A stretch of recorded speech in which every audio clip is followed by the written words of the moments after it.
Doctor Sanjay, एक सवाल ये उठता है ना कि व्यवहारिक राजनीति में इशू बेस्ड पॉलिटिक्स कहीं ना कहीं, अगर हम बिहार की बात करें, वैसे ये पूरे देश में एप्लीकेबल है, पर इशू बेस्ड पॉलिटिक्स पीछे आ जाता है और जाति आगे आ जाता है।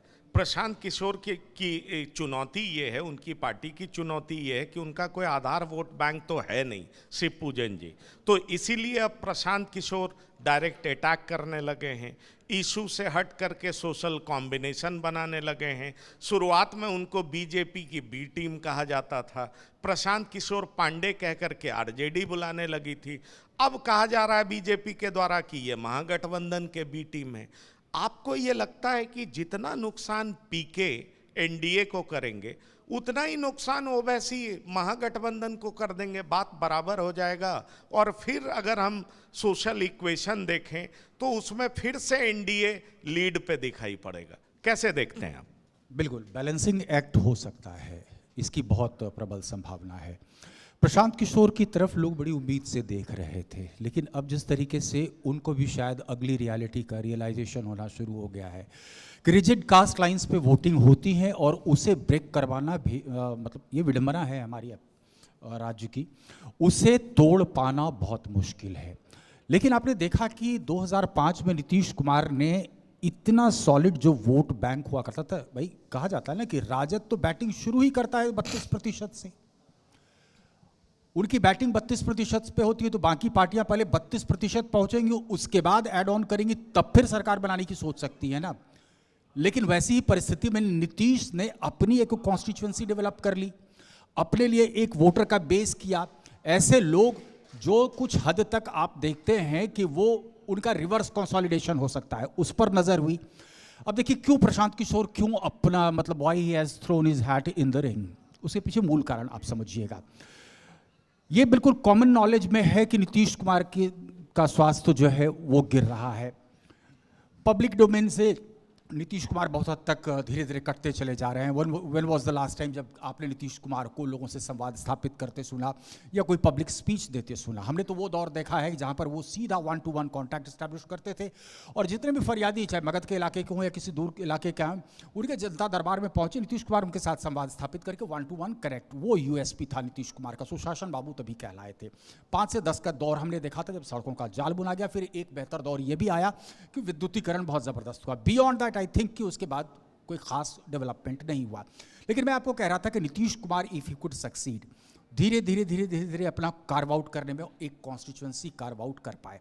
प्रशांत किशोर को क्यों अवसर लग गया? या बीच में आपने देखा होगा कि थोड़ी बहुत हद तक कोशिश की थी चिराग पासवान ने भी, या व्हाई इज इट कि Tejashwi Yadav is trying to push full throttle? उनके लिए तो डू और डाई का सिचुएशन है, इस बार नहीं तो कभी नहीं, ये बिल्कुल स्थिति स्पष्ट है। क्यों कर रहे हैं? हालांकि कांग्रेस क्या कर रही है, मतलब उनके ड्रीम पर कहीं ना कहीं पानी फेर रही है। प्रशांत किशोर को सीधा लग गया है कि 2025 के बाद फिनिश है नीतीश, तो there will be a political vacuum in the state. Political vacuum साफ दिख रहा है। उसके बाद जदयू में कोई उत्तराधिकारी तो नहीं है, तो जदयू को लीड कौन करेगा? अमूमन होता ही है कि जो क्षेत्रीय दल है, अगर आपने उत्तराधिकारी घोषित नहीं किया है तो क्षेत्रीय दल का पतन होना लगभग तय है। प्लूरल माइंडसेट है ना हमारा और आपका। नीतीश के बेटे को हम आराम से अपना लेंगे, वहीं पर दूसरे को किसी को बिठाया जाएगा तो शायद उसको ना अपना पाए, क्योंकि डेमोक्रेसी नहीं होती है। राजद की पूरे इसको देख लें, या बसपा का क्या हासिल हो गया, नेबरिंग स्टेट आपका उड़ीसा में क्या हो गया। तो मैं इस पॉलिटिकल वैक्यूम की जो बात कर रहा हूँ, ये स्पष्ट तरीके से विजिबल हो जाएगा। Reason being BJP has failed miserably in developing its own leader जो नीतीश कुमार के स्टेचर को मैच कर दे। इसी वजह से प्रशांत किशोर जो है he has entered in the fray. उनको लग रहा है कि he can fill in the vacuum, वो वैक्यूम को फिल कर सकते हैं और शायद लोगों के लिए एक सीरियस ऑप्शन के रूप में इमर्ज कर सकते हैं। लेकिन again word of caution for him, मुझे लग रहा है हाल के में शायद वो थोड़ा सा लूज कैनन बनते चले जा रहे हैं, लूज कैनन बनते चले जा रहे हैं। और ये बात बेहद गंभीर है। सवाल ये है कि जब आप नेगेटिव पॉलिटिक्स पे उतर जाते हैं तो पता नहीं जनता इसको अप्रिसिएट करेगी नहीं करेगी, किस तरीके से देखेगी। लेकिन जब आप डायरेक्ट अटैक करने लगते हैं तो इशारा मिलने लगता है कि शायद आप बैटल लूज करने की राह में आगे बढ़ रहे हैं। जो उनकी मंशा थी, उनका मंसूबा था, वो कहीं ना कहीं पूरा होता हुआ दिखाई नहीं पड़ता है। अब एक और बड़ा सीरियस सवाल है, सवाल ये उठता है कि नीतीश को लेकर के वोटर फटीग हो गया है। नीतीश जनता से कांटेक्ट में है नहीं, जैसा अभी खुद शिवपूजन बता रहे थे कि अब वो सीधा संवाद स्थापित कर नहीं पाते हैं।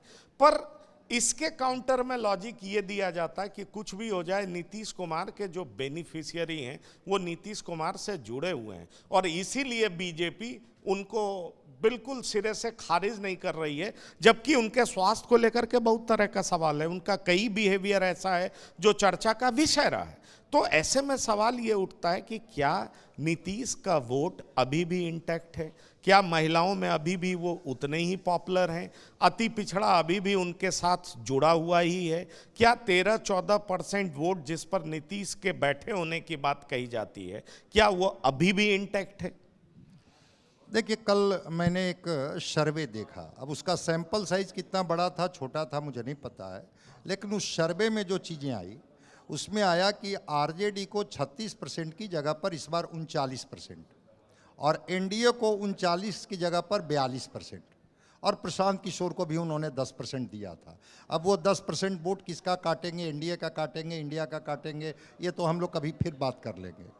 लेकिन बढ़त एनडीए को दिखा, और ये चर्चा, जिस चर्चा को आज आप कर रहे हैं, ये चर्चा लोकसभा के समय भी हम लोगों ने किया था, और मान करके चला गया था कि नीतीश कुमार अब फिनिश हो गए।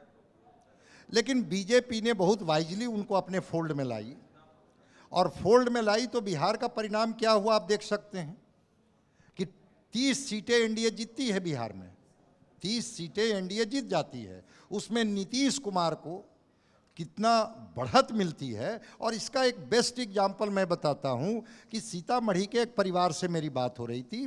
पति पत्नी दोनों शिक्षक शिक्षिकाएं थे। पति ने कहीं और वोट किया, पत्नी ने नीतीश कुमार के पक्ष में वोट किया, बोल करके वोट की कि नहीं, हमारे लिए नीतीश कुमार ने सोचा है, हमें शिक्षिका का नौकरी मिली है, मैं नीतीश कुमार के प्रति ये हूँ। तो जिस तरफ आप इशारा कर रहे हैं कि वो जो महिला वोटर, वो जो ईबीसी सोशियो इकोनॉमिक सर्वे में जो 36-37% का ईबीसी वोटर, इन लोगों का भरोसा नीतीश कुमार पर भी है।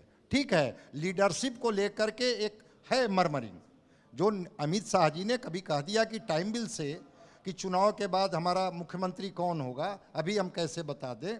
लेकिन बाकी सारे लोग एक स्वर में कहते हैं कि चुनाव तो हम नीतीश कुमार के नेतृत्व में लड़ने जा रहे हैं। ये रिस्क बीजेपी भी उठाने के लिए तैयार नहीं है कि नीतीश कुमार को हम कहीं किनारे कर करके और चुनाव में हम कुछ अच्छा कर जाएंगे, ऐसी बात नहीं है। और इसीलिए देख रहे होंगे कि जिला वाइज जितनी भी योजनाओं की घोषणा हो रही है वहाँ नीतीश कुमार जा रहे हैं। ठीक है, वो बहुत पब्लिक के साथ वो संवाद नहीं कर रहे हैं।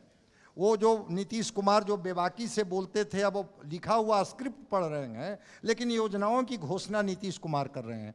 तो नीतीश कुमार के जो वोटर हैं वो हैं उनके साथ, अभी तक खड़ा दिख रहे हैं। कल कौन सा टर्निंग पॉइंट होगा, कौन सी चीज़ें बदल जाएगी, डिस्कोर्स में कौन सी चीज़ें आ जाएंगी, लेकिन वेलफेयर स्कीम्स जिसमें वृद्धावस्था पेंशन 400 से 1100, आंगनबाड़ी सेविका का, आशा वर्कर का, इवन ममता दीदी का 300 की जगह पर 600, इसकी चर्चा है, डिस्कोर्स में है। और आँखों में जो चमक है उन बुजुर्गों की जिन्होंने कहा कि भाई अब दवा के लिए हमें बाहर से पैसे नहीं मंगाने पड़ेंगे, तो डिस्कोर्स में नीतीश कुमार अभी हैं।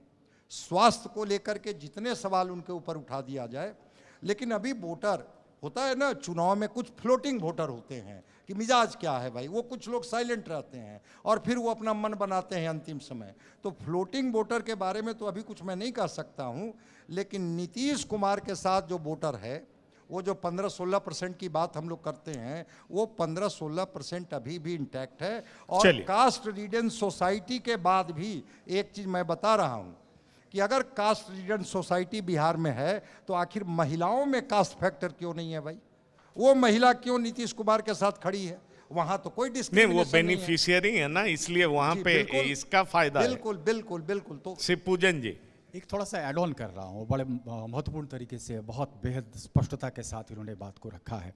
देखिए, दोनों ही खेमे में, चूँकि नीतीश के बारे में चर्चा हुई, तेजस्वी के बारे में चर्चा हुई, दोनों ही खेमे में, चाहे इंडिया ब्लॉक हो या फिर एनडीए ब्लॉक हो, आपको लग रहा है कि कुछ हद तक सांप और छुछुंदर की स्थिति है।